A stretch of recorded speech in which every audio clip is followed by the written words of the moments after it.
All right, well, I had a wonderful night's sleep here at the Blood Mountain Cabins. I could not recommend this place anymore. It's nothing special, but it is wonderful once you've been on trail for an entire week. It is a nice little break. So I've got about 10 miles to go here today. I'm actually going to wait a couple more hours, allow it to heat up a little bit. It is still very, very cold, somewhere in the mid-20s. And so forecast is showing some snow in the afternoon, but it's getting better. So I'm expecting for that to actually go away completely. But tonight will be very, very cold again. I am hoping for a nice, warm, sunny day. It is saying tomorrow it'll be around 60s, in the mid 60s. So that'll be very wonderful. And I do have a shuttle scheduled to pick me up to take me into Helen at about 4 p.m. So I've got to do about 10 miles today, 10 miles tomorrow. And then I will have another nice warm bed to sleep in tomorrow and some nice German food to eat. So looking forward to that. Also, you can see I picked up a new beanie. I got this at Mountain Crossing at Neal's Gap, and the reason why is because my Appalachian Gear Company beanie, love it, wear it around the house all the time, but the thing doesn't cover my ears. It's very thin, it is very lightweight, and it does what it needs to do, but it's constantly falling off my head in the middle of the night. And so I did need something that was going to be a little bit bigger and fit on my big head a little bit better. So picked this up. It was the only thing that they had, but hey, at least people will know that I'm hiking on the AT.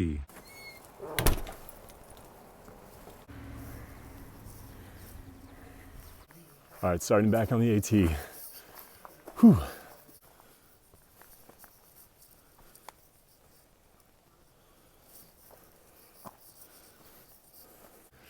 Check out all the frost on the ground here.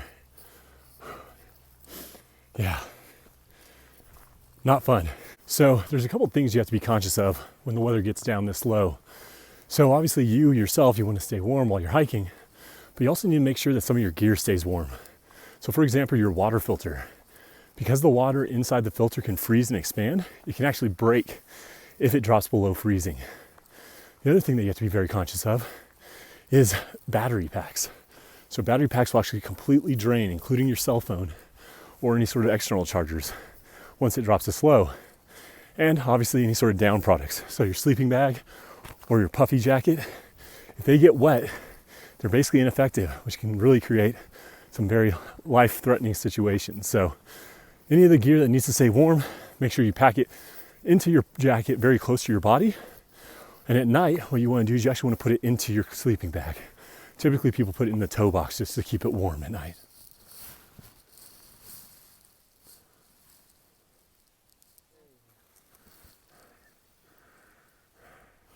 Tesnati Gap.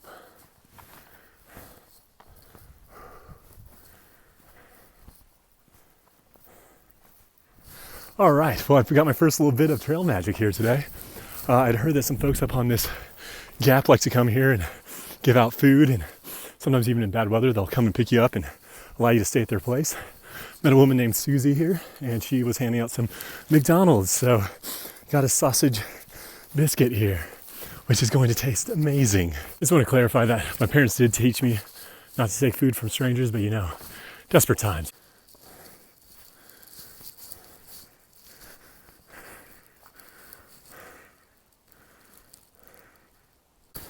So physically, the hiking today hasn't been nearly as bad. I think having the little half day yesterday, I was able to heal up. My ankles are a lot less stiff, but unfortunately because of the cold, my knees have really gotten stiff today. So they are definitely having some pain right now. I think I've only got a few more miles to go though before I'll get to Low Gap Shelter and hopefully be able to warm up just a bit. I've only seen a few people on the trail here today, probably because the weather sucks. But there was a group that left from Neal's Gap that were staying at the same hotel as me that are probably just a little bit behind me. We ran into each other and hung out at a nice little viewpoint for a bit. And so hopefully they're able to enjoy some of the trail magic as well. But I think all of us are planning to stop at the Low Gap Shelter here in just about 4.8 miles.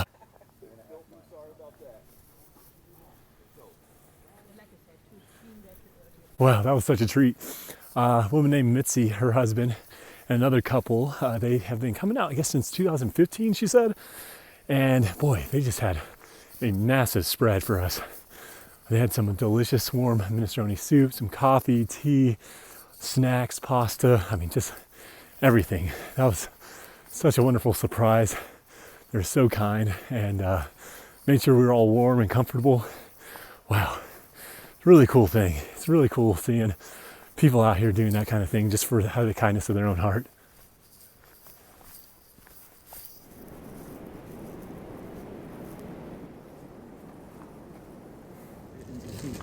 Yeah, that's the lowest point of the trail, right? Yeah.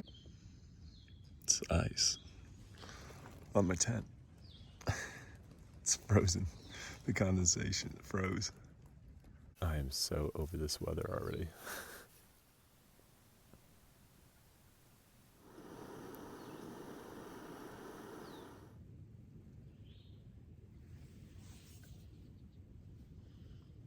All right, so last night was definitely the coldest night so far on the trail. Definitely dropped below freezing. I believe it was in the 20s somewhere. But the nice thing is that it's going to get all the way up to 70 degrees this afternoon. So hopefully this little cold spell is over and we'll have some nice sunny days coming up. I only got about 10 miles and I have a shuttle driver picking me up to take me into Helen. And I'm going to take a 0 day tomorrow. So we'll be able to rest my ankles, rest my knees. Very excited for that. It's a nice, beautiful morning. Sun is already starting to come out.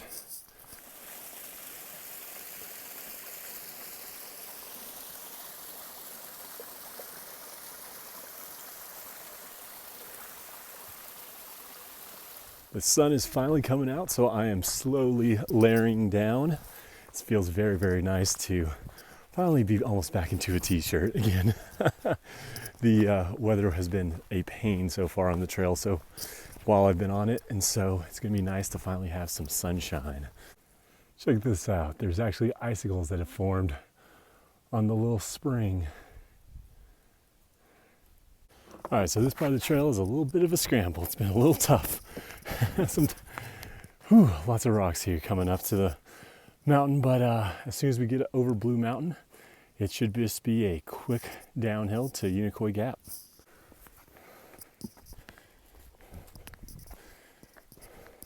This is Unicoi Gap. It looks like there's some trail magic too. Awesome. It was real weird. She's alright. Yeah. I mean, if you didn't see it, she must be.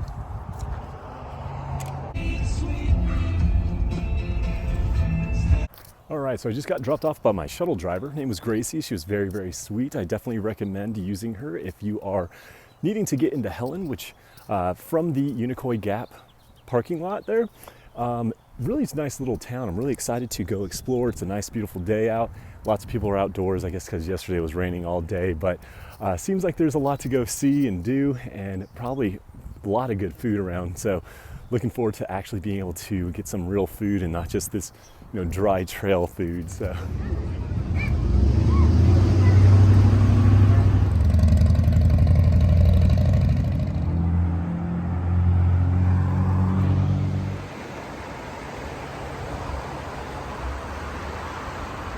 So I checked out the grocery store as well as the Dollar General. That's really your only two options as it comes to a resupply.